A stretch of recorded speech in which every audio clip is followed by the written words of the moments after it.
Sulla vetta della Torre Antica a Bassano, le polemiche sempre quelle sono. La campagna elettorale si era chiusa col ponte, il nuovo corso del sindaco di Bassano si riapre nuovamente con le polemiche sul ponte. I lavori di restauro del ponte in effetti vanno avanti. Le ultime immagini sono quelle del piano di calpestio provvisoriamente rimosso per manutenzione, con un'inedita vista sul Brenta tra le travi. Ma la vera brentana è quella che lancia sul suo social l'ex vice sindaco Roberto Campagnolo, che attacca la sindaco Pavan sui cantieri del ponte. Neppure troppo velatamente Campagnolo manifesta timori che l'atteggiamento della nuova amministrazione contro la precedente ditta Valdanega cambi e diventi improvvisamente morbido, magari a discapito dei soldi che il comune ha incassato per quel contenzioso. L'accusa è di non avere letto le carte, accusa che Pavan rigetta con decisione. Non me ne curo, le polemiche le lascio agli altri, io sono già al lavoro, oggi sto incontrando tutti i dipendenti comunali, ho cominciato con alcuni servizi uffici e sono al lavoro. Ecco, nello specifico del ponte, la paura che non vengano lette le carte, come fa sapere, scrive nero su bianco Campagnolo?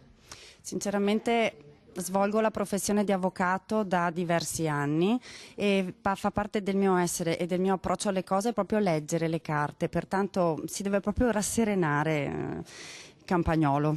Quindi lui dice che ci sarà tutta la sua collaborazione se verrà fatto il bene della città. Lei ha intenzione di fare il bene della città?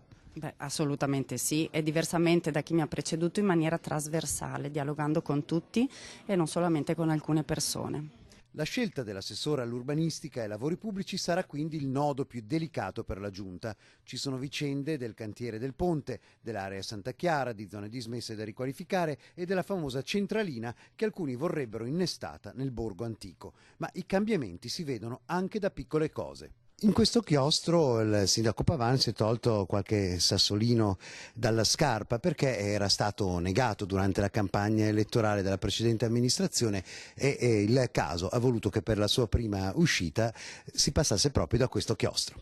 Avevamo chiesto anche per la mia presentazione di poterla fare nel chiostro del museo, sinceramente, pertanto è un posto che per me è importante e sono contenta di aver cominciato da qui. A seguire incontrerò tutti gli altri uffici e i dipendenti. Quella del chiostro del museo, un sassolino nella scarpa che si è tolta adesso, diciamo, ci è arrivata dal sindaco. Non ha variato comunque le sorti, quel diniego, e le cose sono andate come dovevano andare. La prima uscita è quindi la Biennale di Incisione e la direttrice dei musei Chiara Casarin forse un importante segnale in vista dell'apprezzamento per il suo lavoro, anche se le ambizioni dell'abile funzionario mirano magari a sedi ancora più importanti, per esempio in Laguna. Quante cose che deve tenere sotto controllo un sindaco.